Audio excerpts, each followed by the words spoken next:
Salut à tous, j'espère que vous allez bien. Aujourd'hui, on va parler du fait d'utiliser des intelligences artificielles ou non lorsqu'on débute en programmation. Alors,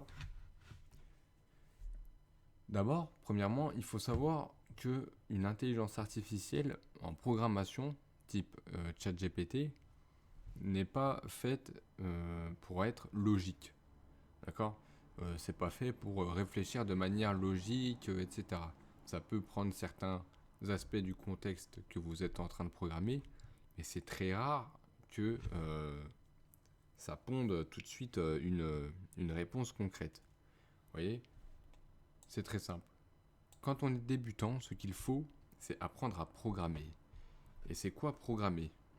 Programmer, c'est avoir un problème ou avoir une idée de construction qui est en soi un problème. Donc, vous savez, les problèmes qu'on avait à l'école, par exemple, un tel achète 4 bananes, l'autre en supprime 2, calculer la racine carrée de pi de l'équation de la masse du théorème de Pythagore de je sais pas quoi.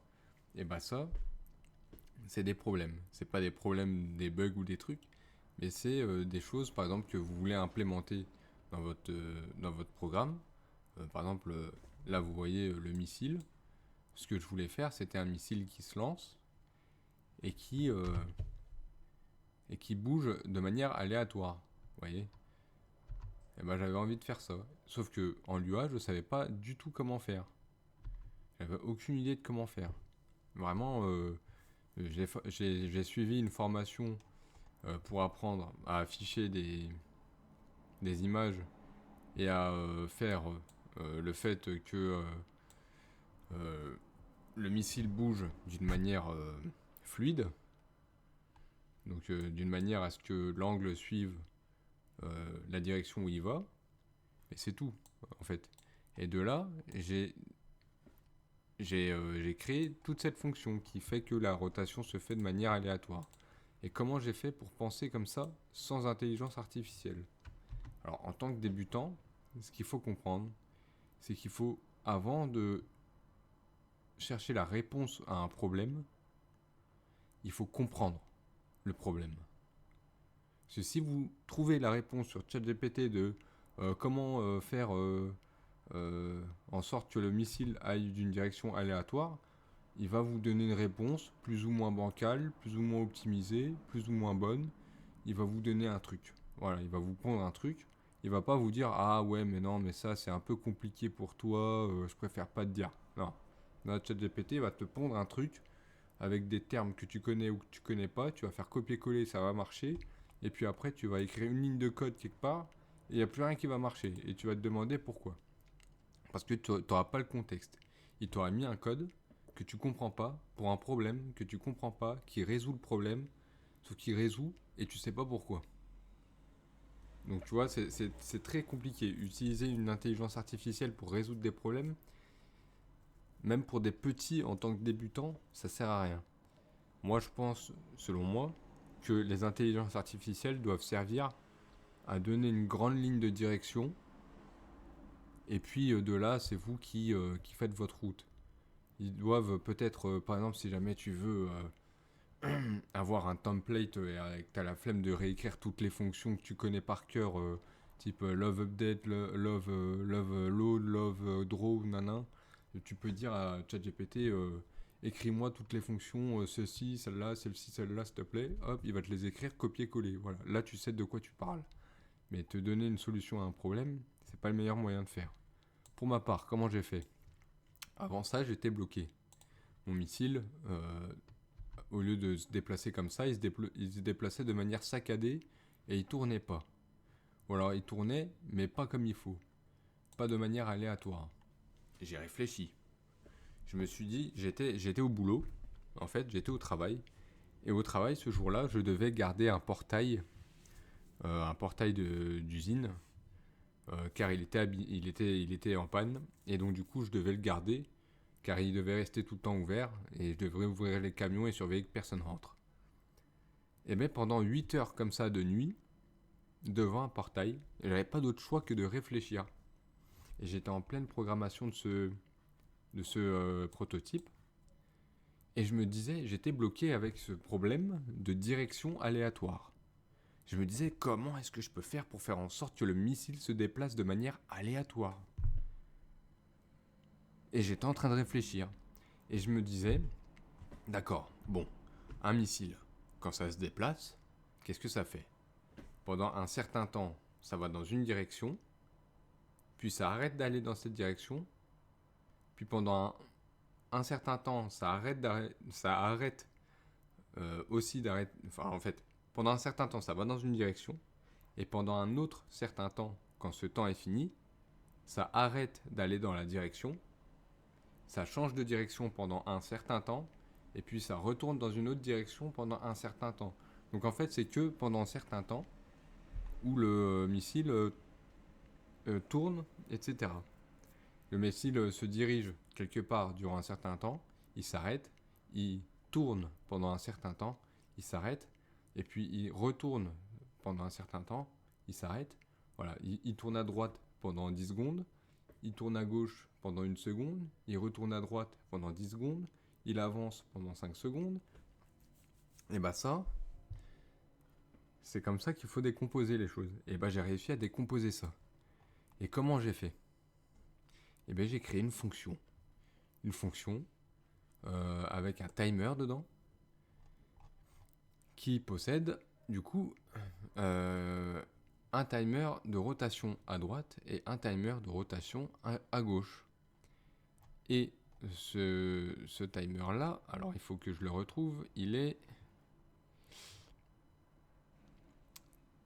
ici. Voilà, il est initialisé ici. Vous voyez? Ça c'est le temps de rotation à droite. Et ça c'est le temps de rotation à gauche. C'est le temps, la durée de rotation à gauche et la durée de rotation à droite. Et ça c'est le timer. Donc en fait le timer, si le timer de rotation à droite est inférieur au temps de rotation à droite, alors le temps de rotation à droite qui est initialisé de manière aléatoire ici, entre 0,5 et 2 secondes. Alors la rotation elle démarre. Et là il y a la fonction d'accélération que j'ai mise, qui est ici. Donc ça c'est la fonction qui permet au missile de se diriger dans l'angle où il est. Donc s'il pointe vers la droite, il se dirige vers la droite. S'il pointe vers la gauche, il se dirige toujours vers là où il pointe. Et ensuite, la fonction de rotation à droite, qui est ici. Et dans ce if-là, il y a un autre if. Si il est supérieur à la durée, alors du coup, la rotation à droite s'arrête, mais il continue l'accélération. Voilà, il continue toujours d'avancer le missile. Et ensuite, on fait pareil pour à gauche. Voilà. Après, je dis pas que ce code est optimisé, qu'il est bien structuré, mais il est fonctionnel. Et ensuite, quand les deux rotations sont égales au temps de rotation, alors les deux rotations se remettent à zéro et les durées de rotation varient entre 0 et 1. Ça, c'est pour faire en sorte que lorsque j'ai lancé le missile et que les deux rotations se sont faites, bon, ça tourne pas en rond non plus, que ça reste pas pendant 4 heures dans l'écran, il faut bien que ça ait un objectif. Bon bref, en gros, j'ai décomposé le fonctionnement basique d'un missile qui perd la tête. Hein, hop, il va de manière aléatoire, ici tu vois, tu as le timer de rotation, tu vois, regarde, hop, là il est complètement insensé, il fait un demi-tour, tu vois. Le timer de rotation à droite, le timer de rotation à gauche. La rotation à gauche est vraie, la rotation à gauche est fausse. Et tu peux voir en direct les valeurs. Tu vois, hop. Alors des fois, les mêmes patterns se répètent parce que je ne sais pas encore comment faire de l'aléatoire Vraiment, parce que faudrait alors du coup que ce numéro-là soit entre 0 et 5 et soit aléatoire, que celui-ci aussi. Il faudrait vraiment une grosse, un gros partie d'aléatoire. Et bon, ça, c'est pas non plus, faut pas abuser non plus. Bon, là, comme on l'a remarqué, il va tout le temps à droite, le missile. Voilà, donc ça, je dois encore régler. C'est un souci d'ordre de if, à mon avis. Bah bon, après, c'est pas dramatique.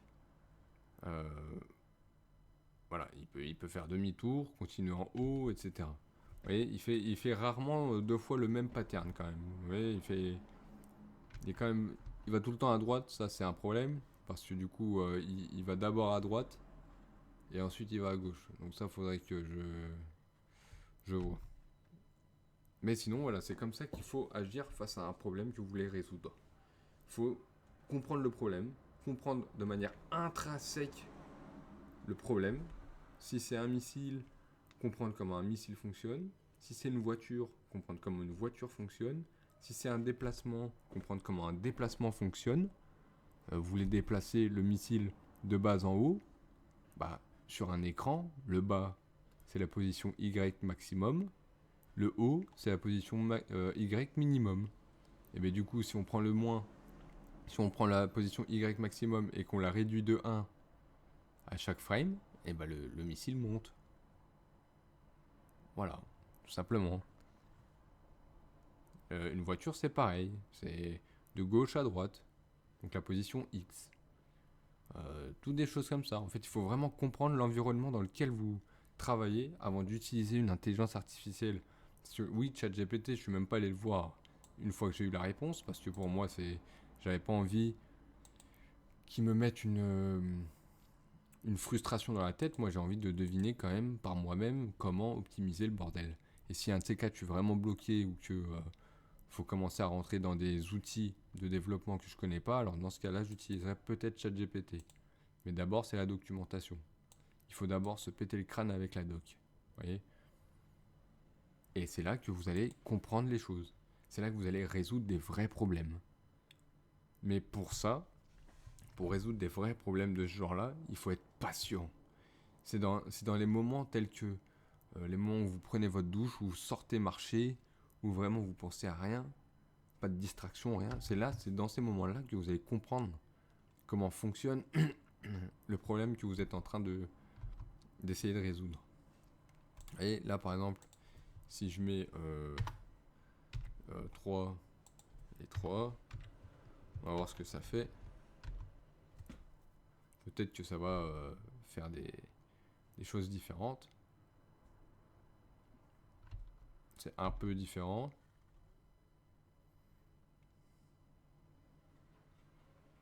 Bon, c'est pas grandement différent non plus. Mais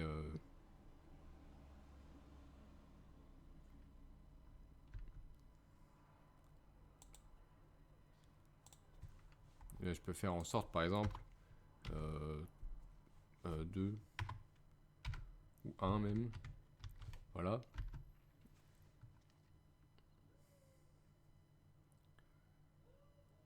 Voilà. Et n'hésitez pas quand vous faites des... Ouais, là il va à gauche maintenant. Vous voyez. Quand vous faites des prototypes, bricolez vos données, bricolez vos numéros, mettez des plus à la place des moins, mettez des moins à la place des plus, enlevez les fois, mettez un plus, enlevez les fois, mettez un égal, et voyez ce que ça fait. Des fois, ça fait des trucs intéressants qu'on se dit, ah mais comment ça se fait? Et puis vous comprenez comment fonctionne le code. Des fois, ça plante, et vous comprenez pourquoi aussi. Voilà. Parce que vous comprenez pourquoi ça plante, vous comprenez pourquoi ça marche. C'est important. C'est important. N'ayez pas peur de péter vos codes. De toute façon, le code, c'est pas. Tant que vous n'êtes pas en train de travailler à la NASA et qu'il n'y a pas des vies en jeu, vous en foutez. Vous pouvez le recommencer de A à Z, le code. C'est pas grave. Sauf si vous avez déjà établi un jeu ou vraiment un prototype de site hyper développé. Alors, dans ce cas-là, vous n'avez rien à faire dans cette vidéo, mais. Vous voyez, hop, un petit demi-tour. Hop, et là ça change, et tac. Voilà, c'est aléatoire, mais pas très très très très aléatoire non plus, quoi. Je veux dire, et là, il a refait 2 fois le même pattern, ça c'est assez bizarre quand même, je trouve. Parce qu'en général, faut que je mette plus de variabilité entre les numéros, vous voyez. Genre là, si je fais 5 et 7,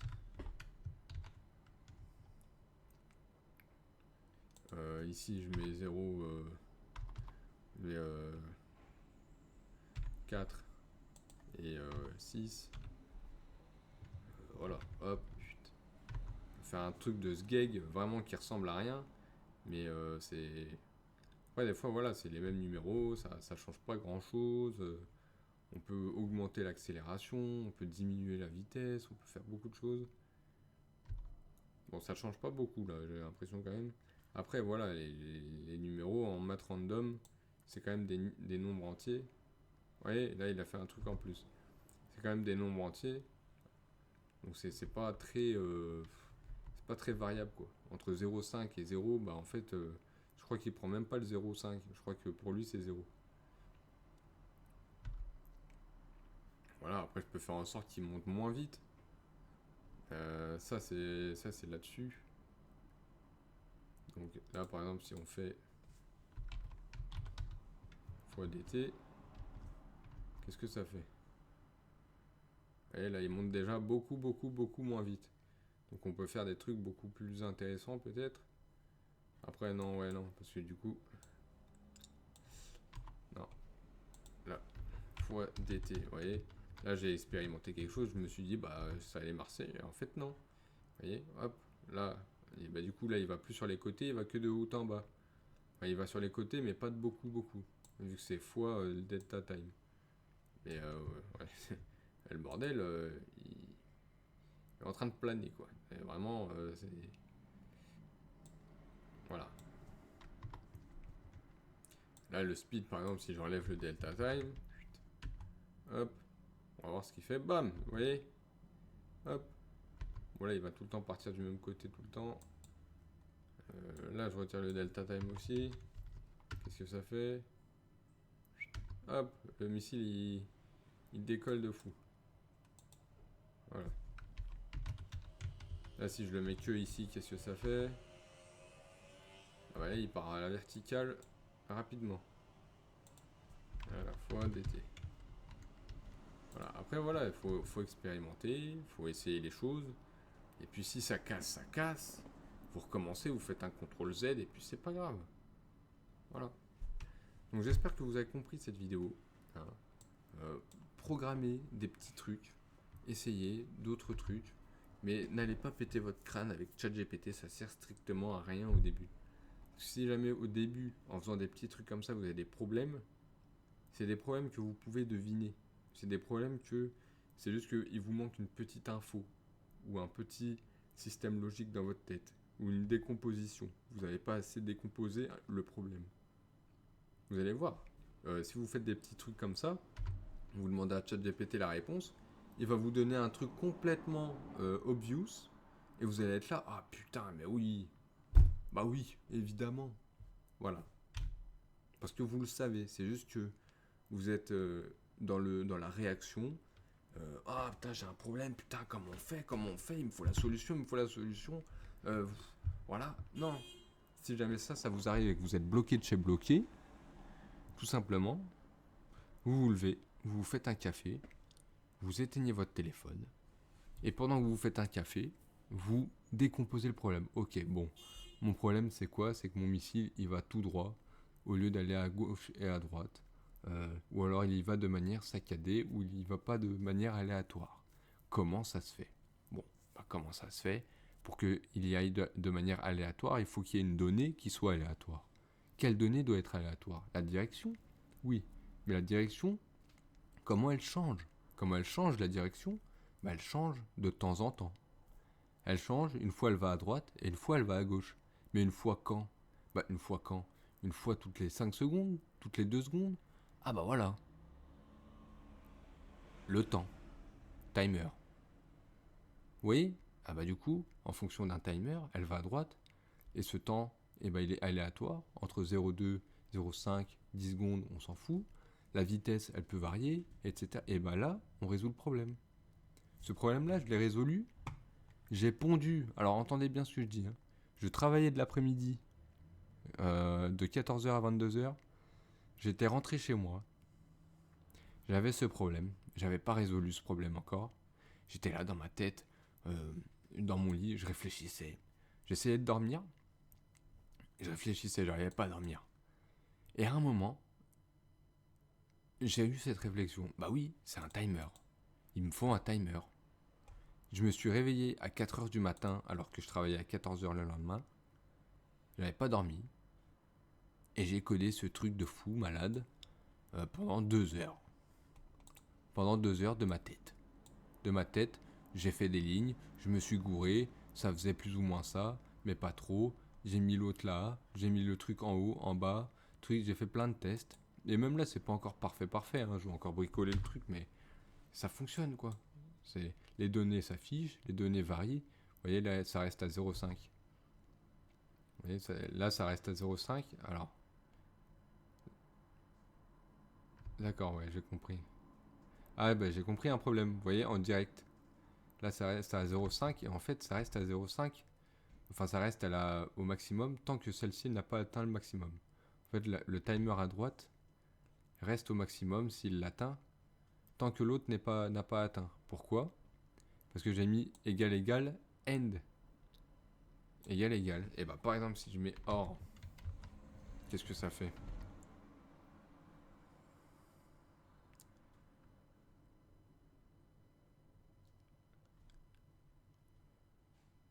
Eh ben, il va que dans un sens. Et c'est toujours le même. Voilà. Donc, du coup, c'est pas la bonne solution. Donc, à mon avis, la meilleure solution, c'est de refaire un autre if, quelque chose comme ça. Bon, là, j'ai pas trop envie d'y réfléchir, parce que j'ai d'autres projets sous la main. Mais vous voyez que là, par exemple, je viens de voir un petit bug qui fait que, bah, du coup, oui, une fois qu'il a atteint le timer maximum, et ben, il se remet pas à zéro. Il se remet pas à zéro. En fait. C'est vrai ça en plus. Il se remet pas à zéro. Ah oui, non, oui, c'est normal parce que.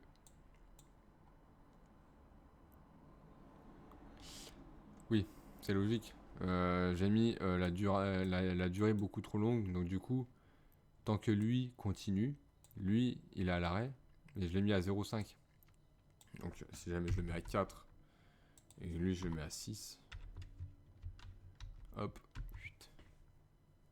Et là, lui, il s'arrête plus.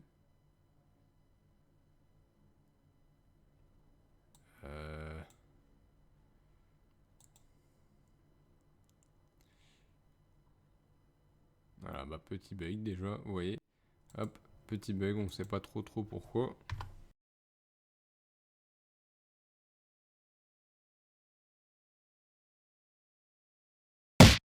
Oh my god.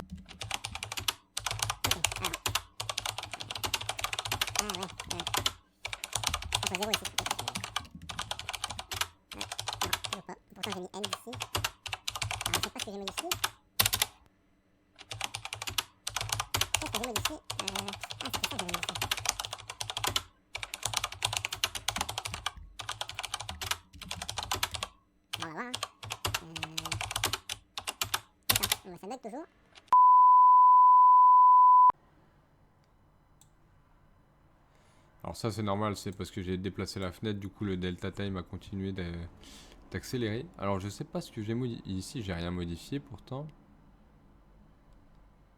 Alors vous savez ce qu'on fait quand c'est comme ça? On fait des CTRL Z. Voilà, CTRL S, B. Là. Voilà. Donc là, il se modifie.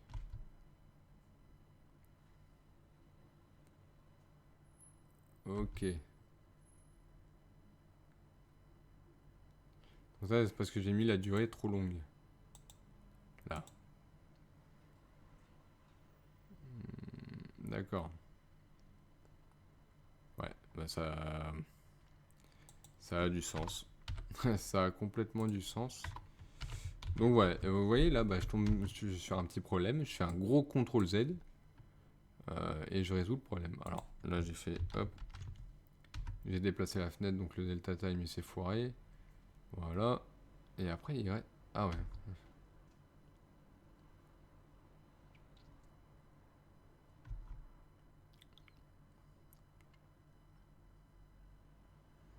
Bon, voilà. En gros, c'est à peu près ça. Donc là, si je mets 3 et 3, admettons, qu'est-ce que ça fait? Ouais, ça tourne en boucle. Voilà. Et après, seulement quand il arrive à 3, lui, il démarre. Ok. Donc si je mets 2 et 3.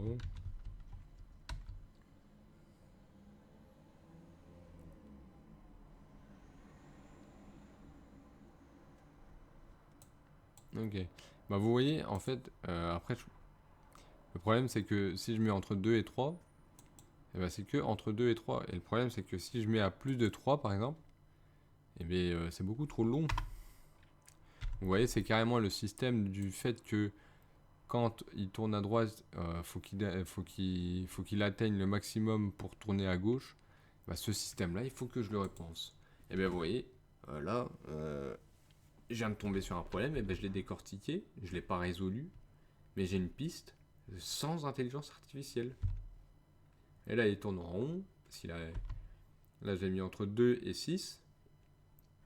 Donc là, il grimpe, il grimpe, il grimpe, et l'autre, il grimpe pas. Donc il va tourner à droite, tant qu'il n'a pas atteint un chiffre entre 2 et 6 au hasard. Et hop, il tourne à droite, tac. Voilà. Et en fait, je crois que du coup...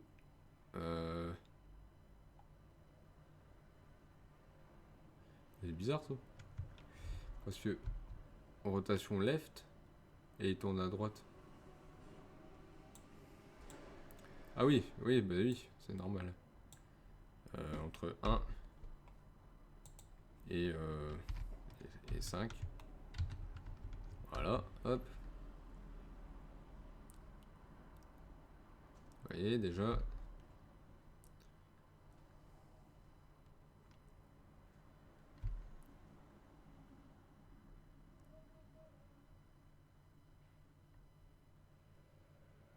Vous voyez, hop. On peut faire carrément des trucs de fou. Et puis même là, si on est fou, on peut faire math random aussi. Hop. Entre 3... mince. 0,3. Non, 0,3. 0,3 et admettons 3.4. Je sais pas si ça marche.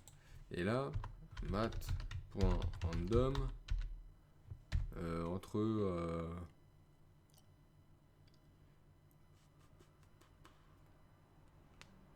pour faire des chiffres beaucoup plus voilà 3.4 et 4.7. Voilà. Je sais pas. Alors, je garantis pas que ça marche.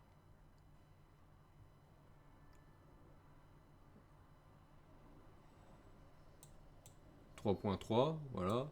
Donc lui, il est arrivé là. Il est arrivé à 3.3. Donc il a pris un chiffre entre les deux chiffres là. De manière random. Alors il aurait pu prendre soit un chiffre entre les deux chiffres là au hasard qui est déjà pris au hasard, ou un chiffre entre les deux chiffres là au hasard qui est déjà pris au hasard. Donc on peut après on peut faire des fonctions pour ça. Hein. Là je l'ai fait à l'arrache. Mais là on va voir 2.6, 2.8, 3.3 aussi encore. Voilà, est-ce qu'il va changer 1.3 maintenant, vous voyez. Et après on peut faire pareil mais pour l'autre. Alors là, le problème, c'est que... Voilà, là, maintenant, il va à gauche. Hop. Et là, on sait pas où il va. Et hop, et vous voyez... Et il tourne en boucle. Parce que là, j'ai mis un gros... là, j'ai mis entre 2 et 6, quoi. Mais si on fait pareil, on peut très bien faire pareil. Chut. Hop, CTRL C, CTRL V, CTRL S, CTRL B, paf. Et on va voir ce que ça donne. On sait absolument pas, voilà, hop, et voilà, il va à droite. Tac. Là maintenant, qu'est-ce qu'il va nous faire? Le même pattern? Ça m'étonnerait. Ah bah si, c'est le même. Bah ça peut arriver. Voilà, 2.3 maintenant. Hop. Et là. Ah bah là il va loin. Hop. Il va très loin. Alors là vous voyez encore un autre bug. Il s'est remis à 0 et lui il s'est pas remis. Donc là en gros les deux sont arrivés là. Et là du coup. Ouais, il a choisi entre 0 et 2. Et bah il a mis 0.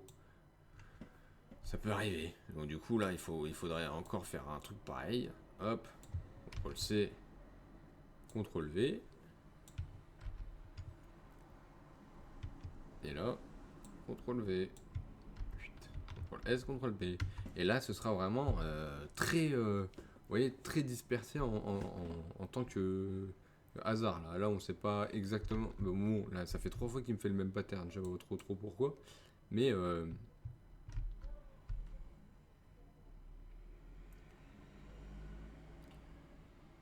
voilà, on peut. Voilà, là, il tourne en rond. Hop, et il repart à gauche. Voilà, et il repart à droite.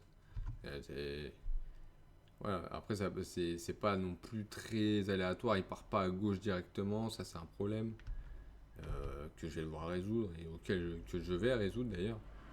C'est encore une des. Par exemple, pour ça, je pourrais faire un système de. La première lancée, il va à gauche ou à droite. Et puis seulement le timer à gauche ou à droite démarre en premier. Enfin bon, voilà. Bon, j'espère que vous avez compris un peu. Mais vous voyez que là, sans ChatGPT, bah, j'ai pu développer un petit peu des trucs. Et puis, il faut pas avoir peur. Faites des copier-coller, enlever des trucs, rajouter des trucs. Là, il y a ça, mettez 4. Ici, mettez 2. On s'en fout. Vous voyez un fois là, mettez un plus. Bon, faites pas tout en même temps. Faites un plus, puis vous démarrez. Parce que sinon, si vous savez pas ce que vous faites, là vous cassez tout et vous savez pas où vous avez cassé. Vous voyez ça, un double égal, faites un supérieur ou inférieur et testez. Voilà, faites. Voilà, faites. Et quand vous aurez fait tout ce que vous savez, tous les outils, tous les math.random, tous les fois, les plus, les parenthèses, les moins, les plus, les égales, les doubles égales, les supérieurs inférieurs, les if, les else, les fonctions, les conditions, les trucs, et que vous avez tout essayé, les paramètres, ceci, cela, les trous, les false, et n'importe quoi, et que malgré ça, ça marche toujours pas, alors là, bah vous essayez d'aller dans un groupe de discussion, Discord, voilà, et vous allez dans, moi par exemple je suis chez GameCoder, et ben GameCoder, vous allez quelque part là-dedans, vous posez vos questions. Voilà, des fois ils répondent, ils vous donnent des pistes, avec ces pistes vous explorez, et voilà, faut explorer. Voilà, ChatGPT c'est bien quand vous savez le problème, mais que vous avez besoin de quelque chose en plus, ou alors que vous avez besoin d'un truc tout fait, rapide, parce que vous devez vous concentrer sur un truc plus concret. Vous voyez? Voilà. Là par exemple la solution de random, etc. Évidemment que ChatGPT peut me pondre une fonction qui crée un truc random et que j'aurais juste à poser là, et voilà, ça va tout me faire random. Mais ça me sert à rien, moi, de ça. Moi, ce que je veux, c'est pas le résultat. C'est comprendre par moi-même. Voilà, c'est construire par moi-même. Quand vous êtes débutant et que vous apprenez, il faut construire par vous-même. Il faut vous casser les dents par vous-même. Il faut comprendre pourquoi ça se casse et il faut comprendre pourquoi ça se résout. Ça sert à rien de résoudre. Dire, hey, regardez, mon truc il marche. Ouais, il marche. Mais tu comprends rien à ton truc. Si tu comprends rien, ça sert à rien. Voilà. Bon, vidéo un peu longue, mais j'espère que ça a été clair pour vous. Voilà, je vous souhaite un bon code et on se voit pour la suite. pour de nouvelles vidéos. Alors du coup, là je vous reparle après le montage. J'ai une petite analogie pour ce qui est des intelligences artificielles. Vous voyez ça comme un policier qui essaye de poursuivre un criminel. D'accord ? Le policier, il a un flingue. D'accord ? Il a une arme. Et le criminel, c'est le problème. D'accord ? Son arme, nous, on va l'interpréter comme ChatGPT, et le criminel comme le problème ou l'implémentation qu'on essaye de faire. Est-ce que le policier, lorsqu'il va arriver devant le problème, il va tout de suite tirer dessus ? Non. Il va d'abord réfléchir, il va se dire, ok, là il y a le criminel. Le criminel est masculin, féminin, a un enfant, et dans tel contexte, il y a des gens autour, il y a ceci, il y a cela. Et pourquoi ? Et qu'est-ce qu'il fait exactement ? Il vole, il tape, il braque, il tue, voilà. Il fait quoi ? Bon. On va pas agir de la même manière avec un gars qui vole qu'avec un gars qui grille un feu rouge. Voilà. Ou un gars qui a grillé un stop.